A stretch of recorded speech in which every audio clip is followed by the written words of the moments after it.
សត្វប្រភេទនេះទឹករបស់វាមានរសជាតិផ្អែមដូចជាទឹកឃ្មុំដែរបងប្អូនទាំងអស់គ្នាហើយតើបងប្អូនទាំងអស់គ្នាស្គាល់សត្វនេះទេបើនៅស្រុកខ្ញុំសត្វនេះគេហៅជាសត្វមរោមណាបងប្អូនវាតែងតែរស់នៅក្នុងដំបូកឬក៏តាមរុនឈើអីចឹងទៅប៉ុន្តែឥឡូវនេះគឺគេអត់ដើររកវាលក្ខណៈធម្មជាតិទេគឺគេចិញ្ចឹមវាតែម្ដងដូចបងប្អូនឃើញស្រាប់អញ្ចឹងហើយការប្រមូលផលរបស់គេហ្នឹងគឺគេប្រើឧបករណ៍សម្រាប់បឺតទឹកចេញពីសម្បុករបស់វាក្នុងមួយថ្ងៃហ្នឹងគេប្រមូលទឹករបស់វាហ្នឹងគឺបានច្រើនគួរសមដែរដោយសារតែគេចិញ្ចឹមវាច្រើនណាបងប្អូនទាំងអស់គ្នាសត្វប្រភេទនេះភាគច្រើនឃើញមានចិញ្ចឹមនៅប្រទេសបាទនៅប្រជុំកោះក៏ដូចជាឥណ្ឌូនេស៊ីម៉ាឡេស៊ីអញ្ចឹងទៅបងប្អូនដោយសារនៅតំបន់នោះពួកគាត់ចិញ្ចឹមសត្វប្រភេទនេះអត់ដូចយើងទេនៅស្រុកយើងគឺគេចិញ្ចឹមឃ្មុំចិញ្ចឹមអីអញ្ចឹងទៅឥឡូវនេះគឺគេចិញ្ចឹមសត្វប្រភេទនេះដើម្បីប្រមូលទឹកហ្នឹងយកលក់នៅលើទីផ្សារណាហើយការចិញ្ចឹមគឺងាយមែនតើបងប្អូនគេគាត់យកទៅកមួនរបស់វាហ្នឹងយកមកដុតឲ្យក្តៅលាយមកបន្ទាប់មកគេយកទៅប៉ាតនៅក្នុងរុនឈើដែលគេរៀបចំហើយហ្នឹងអញ្ចឹងគឺវាចូលនៅហើយសត្វនេះជាប្រភេទសត្វធម្មជាតិណាបងប្អូនអត់មានឲ្យចំណីឲ្យអីទេហើយដល់ពេលវេលាដែលគេត្រូវប្រមូលផលបឺតទឹកយកពីសម្បុករបស់វាហ្នឹងគឺគេមកប្រមូលឲ្យបងប្អូននេះឃើញស្រាប់អញ្ចឹងហើយសម្បុកវាមើលទៅអញ៉ៃមែនតើ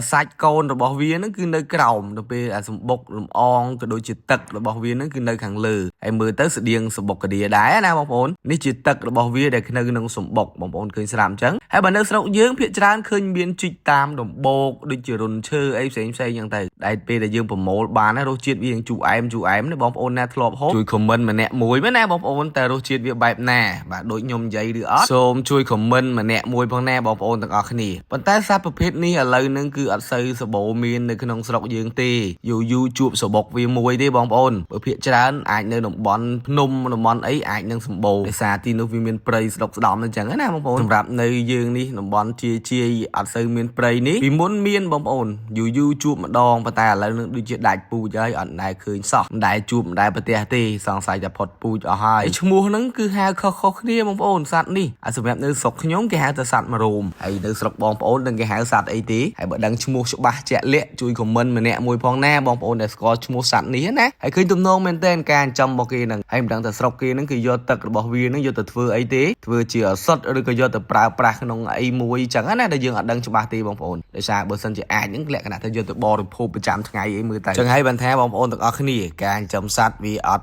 ់ប្រយោជន៍ទេទោះជាសត្វព្រៃឬក៏សត្វស្រុកក៏ដោយឲ្យតែយើងចិញ្ចឹមបានគឺវាឲ្យផលយើងមកវិញហើយនេះបងប្អូនឃើញស្រាប់ចឹងនេះជាប្រភេទសត្វល្អិតម្យ៉ាងដែលវាអាចឲ្យផលមកដល់អ្នកចិញ្ចឹមអាចលក្ខណៈថាយើងប្រមូលទឹកវាបានយកលក់នៅលើទីផ្សារក៏បានកម្រៃម្យ៉ាងដែរបងប្អូនណាដែលចង់ចិញ្ចឹមសត្វនេះណាបើសិនជាមានប្រភពមានសម្បុករបស់វាយើងអាចយកកមួនរបស់វាមកបន្ទាប់មកយើងលាបជាមួយនឹងរុនឈើឬក៏ប្រអប់អីមួយដែលឲ្យវាចូលនៅណាគឺយើងអាចចិញ្ចឹមបានហើយបើសិនជាស្រុកបងប្អូននៅមានសត្វប្រភេទនេះសេសសល់រស់នៅហើយអរគុណច្រើនបងប្អូនទាំងអស់គ្នាសម្រាប់ការតាមដានទស្សនាវីដេអូនេះហើយកុំភ្លេចជួយ like share វីដេអូនេះម្នាក់មួយផងណា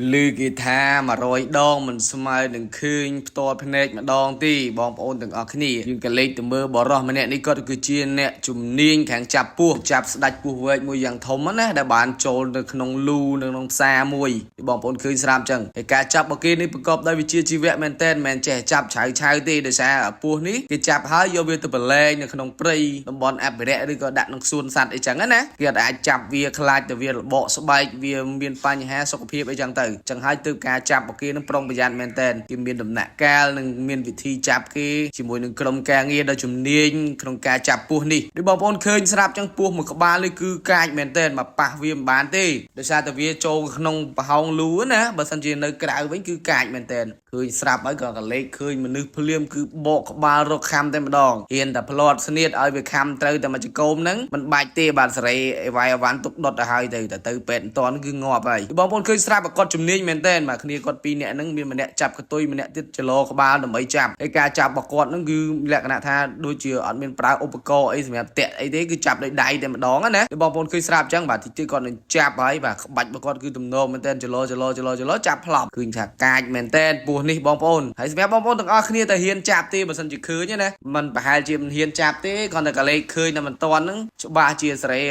តបងហើយគាត់ចាប់គឺជំនាញមែនតើគាត់ប្រហែលចាប់ក្បាលផ្លប់តែម្ដងបងប្អូនឃើញស្រាប់អញ្ចឹងគឺជំនាញមែនតើក្នុងការចាប់ពស់របស់គាត់អរគុណច្រើនបងប្អូនទាំងអស់គ្នាសម្រាប់ការតាមដានទស្សនាវីដេអូនេះ เมื่อมาเพลทบองโอนกลมจะล้อมทาเกกระปงแต่จำจึงรัดอซอบองโอนไอคือทามือเจาะสำเนียจินเจ้าบองโอนต่างออกนี่ไอ้นี่ได้จีกาจินจำสัตว์ตัวไอ้คือเป็นนิยมคลังแมนเทนคือในสระจันคือเกจินจำและกันนะแต่จีกะสถานทมแต่มาดอกให้สัตว์ตัวนี้ได้คือจีประเภทสัตว์มาอย่างได้เวียนเมียนปื้อนะบองโอนต่างออกนี้ให้ประกอบจีชงอเลยแต่เกจินจำวีจะตัวไอ้อาทิมวยกินจำสัตว์ตัวนี้นำไปยกปื้อระบวีไอ้ปื้อระบวีนั่นคือลูกบานทลายแมนเทนให้สำหรับการจำมาหมกเตี้ยนั่นคือเกยตัวมาโฮและกันนะแต่เกยตัวลิงคลายมันโดยจังรัดจังนะบองโอนให้ตามเมียนบองโอนนะขลาดได้ทลบตัวแต่เจ้านะช่วยคอมเมนต์มาเนี่ยมวยพองเบอร์แต่รู้จีดตัวแต่นั่งวิมีอารมณ์แบบน่าได้ไอ้สัตว์ตัวนี้ได้คือกินจำนั่งเกี่ยวไอซีประเภทจะสัตว์อัดโดยจังรัดโดยจีกันลาดไอ้ที่บองโอนไอเวียจีจุ่มในทอมาเจียดบ่เวียนะคือเวียจับซีแต่มาดองเดี๋ยวกินจำจราแบบนี้แต่มาดองบองโอนเคยทางบอสันจะยืง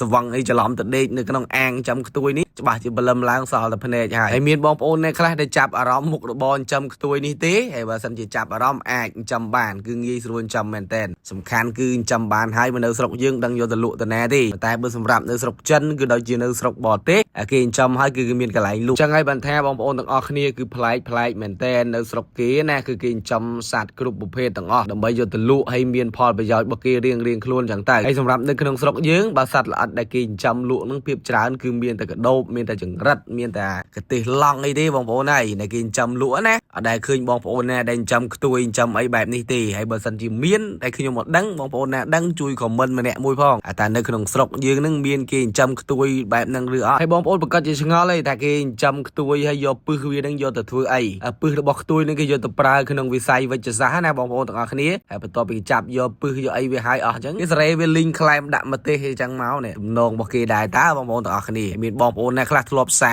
ตัวปองแบบนี้ทีผมมีนจุยของมันมาเนี่ยมวยพองแน่บองโอนต่างกันนี้คนจานสำหรับการตามด้านตัวสนามวิดีโอนี้ให้กลุ่มเพลย์มาช่วยไลค์แชร์วิดีโอนี้มาเนี่ยมวยพองแน่บองโอนในคลาสได้จองจินจำสัตว์ให้ดังทานจำสัตว์ไอ้นะบองโอนไงนี่คือนายน้องบองโอนต่อออกนี่เอาจำสัตว์ออกมาเนี่ยคืองี้ส่วนจำแมนเทนอัดฮอตขนมกาไทยต้มเอาตึกเอาจุ่มในไอ้ที่บองโอนnàyเอาแต่กระไรเวียนเนื้อหายแต่ใบบานแต่เวียนเนื้อหายนั่นคือแหละกระดาษทะยืงกาบลอยแต่มาดองคือเวียนนอมโกนใจจะโดนจิตาเวียนนั่งมันเนื้อจุ่มขึ้นนี่แต่มาดองในบองโอนเคยสามจังไอ้นี่เชียกระไรเด็กกินจำออกมาแล้วนะคือถ่ายตุ่มโนแมนเทนออกมาบอกกี้นั่งแหละกระดาษทารอบรอยสมบกไอ้เนาะไอ้ขนมมาทั้งไงนั่งแหละกระดาษทะกี้ผมโมดพอปีออกมาแล้วคือโยโปงโยลุในเลือตีแสนะบองโอนแต่ซาโปงระบอบเวียนั่นคือเมียนดมไหลอย่างคล้ายกูซ้อมได้ให้สำหรับโปงระบอบเวียนั่นคือโยแต่ลิงแบบคล้ายมันด้วยจีอย่างรัดลิงได้นะบองโอนให้เมย์ระบอบเวียนั่นคือโยแต่ตรามสระและขณะทันเนอร์สกชันโจจัดแมนเทนแบบตรามสระจมูกนึงเมย์ออกมาแล้วก็โดนจีสัตว์ปื้เซ็งให้มือเต้ตุ่มโนมาแย่งได้แต่บองโอนต้องออกนี่บางสันจะจับอารมณ์อาจศึกษาปีการจำออกมาในบ้านคือทางเงี้ยอัดออกจุ่มในออกไอ้เด้เอาแต่เวียโจนได้คือดังแต่กาบลอยหายออกคนจ้าบองโอนต้องออกนี่สำหรับการตามด้านตัวสแนวิดีโอนี่บันเฮท่าจีเนี่ยจำมอนบองต่างออกนี่มอนมาจมแกจะล้อมมอนมากะสถานก่อนนี้คือเมียนระโหตดอรอบปอนรอบหมื่นขบาเลยเนาะเดี๋ยวจะกะสถานก่อนนั้นก่อนจำทมนะให้โดยบองโอนเคยสลับจังนี่จีประเภทปุยมอนสลายธรรมดาตีปัจจัยแหละขณะตะกี้ประกาศโกนบานจราจังให้การจำบอกกี้นั่นก็จราตามดังตื่นให้ขนมมาคายนั่นคือจะไหนนั่งเฮียงเกลียกรอนบาคูซ้อมได้นะบองโอนเดี๋ยวจะแต่มอนบอกกี้นั่งจราให้สำคัญคือตีตังกับไหลบอกกี้นั่งจวบเชิงพนมจังให้คือหน่อยพอลเมนเทนขนมการจำมอนจำสัตว์ตลอดไอ้เซ็งจังงั้นนะบองโอนต่างออกนี้ให้มือเตยคือจราแมนเทนมอนกินนี่บัสันจีกีผมโมพอทลังลุไว้แหละขณะท่าทลังเตยกัดจีกะโลนั่นกัดจีเต่าในบองโอนเดี๋ยวสามมอนกิจราไอ้ดิบองโอนเคยสลับจังบัดท่ากิดะมอนชมูลคือมอนชมูลสดเต็มดองอัดมินลีเมลีไอเด้คลายแต่เมียนไอเต้ชมูลนั่งจวนงอบเอาให้ไอ้จังให้คือเกมใบเวียบัสันจีเมียนแหละขณะทำเมยี่คือเกดะยีสดจังดะชมูลคลาตีดิบองโอนเคยสลับจังให้แกนจำประเภทมอนชมูลนี่ได้คือเวียชับทมให้วิมีนกะโหลงุนเจียงมอนยี่นะบองโอนจังให้คือแหละขณะแต่จำตีจุ่มในกรอนบาคูซ้อมได้ไอ้ดิบองโอนแต่ทลบจำมอนจำเตียยืนนั่นคือดังไงแหละขณะครูซายืนจำดอกมาเพย์30 กบาลไอ้เวียมันใส่จีปัญหาตีมันตายบองโอนจำดอกธนะปอนดอกธนะเมินกบาลแบบนี้ให้แหละขณะท่าหลังเงินมุงตีเยอะนะต่อยืนในไทยตัวเวียบานดัดดอลเบิ่มจังตีอัดบานพอลวีตีพี่ไอ้นั่งไปโชว์มุกนั่งจุ่มงือไอ้เซนจังตีให้กี่ใบใจตรงนี้ยมใหญ่มุนนั่งจังบองโอ អូនណាគេមានមន់ញីគឺគេដាក់ដោយមន់ញីមន់ឈ្មោលគេដាក់ដោយមន់ឈ្មោលលក្ខណៈថាអត់ឲ្យលោកឡំគ្នាទេបើសិនជាមន់ញីនៅជាមួយនឹងមន់ឈ្មោលច្រើនគឺអាឈ្មោលនឹងជន់មន់ញីងាប់អស់ហើយប៉ុន្តែបើសិនជាមន់ឈ្មោលនៅជាមួយមន់ញីច្រើនវិញអានឹងអត់អីទេលក្ខណៈថាអាឈ្មោលវាអាចរ៉ាប់រងបានណាអញ្ចឹងហើយបើសិនជាបងប្អូនទាំងអស់គ្នាចង់ប្រកបរបរជាអ្នកចិញ្ចឹមមន់យើងត្រូវការសិក្សាច្បាស់សិនបានអាចយើងចាំបានមិនលក្ខណៈថាយើងធ្លាប់ចិញ្ចឹមលក្ខណៈគ្រួសារចិញ្ចឹមនៅផ្ទះបន្តិចបន្តួចមន់4 10 20ហ្នឹងហើយចង់ចិញ្ចឹមច្រើនដូចគេយើងអត់ទៅរៀនអត់ទៅសិក្សាតែក៏រួចទេបងប្អូនគឺយើងត្រូវការសិក្សាដឹងពីក្បួនច្បាប់ក្នុងការចិញ្ចឹមវានឹងត្រូវប្រើអីខ្លះធ្វើវ៉ាក់សាំងបែបណាដើម្បីឲ្យមន់យើងឆាប់ធំណាក៏ដូចជាធន់នឹងជំងឺហើយមួយទៀតហ្នឹងយើងត្រូវការសិក្សាចំណីតែចំណីណាដែលធ្វើឲ្យមន់យើងឆាប់ធំល្អឆាប់បានលក់ឆាប់បានលុយអញ្ចឹងទៅហើយដូចបងប្អូនឃើញស្រាប់អញ្ចឹងគេចិញ្ចឹមមន់នឹងលក្ខណៈថាក្បែរចង្កេះភ្នំឬជើងភ្នំបែបនេះហើយក្នុងមួយថ្ងៃហ្នឹងគឺចំណីដឹកចូលរាប់តោនតែម្ដងដើម្បីផ្គត់ផ្គង់ឲ្យមន់គេស៊ីណាប៉ុន្តែលក្ខណៈថាមិនខាតទេបងប្អូននៅតែចំណេញអញ្ចឹងបើសិនជាលក្ខណៈថាខាតគេអត់រកស៊ីទេហើយកសិដ្ឋាននេះដែរគឺនៅខាងវៀតណាមបងប្អូនមិនមែននៅក្នុងស្រុកយើងទេហើយបើសិនក្នុងស្រុកយើងមានកសិដ្ឋានចំមន់លក្ខណៈធម្មជាតិបលែងចោលបែបនេះអីសូមជួយខមមិនម្នាក់មួយផងណាបងប្អូនទាំងអស់គ្នាដើម្បីចែកម្លែកបទពិសោធន៍ឲ្យបងប្អូនយើងបានដឹងផងអរគុណច្រើនសម្រាប់ការតាមដានទស្សនាវីដេអូនេះ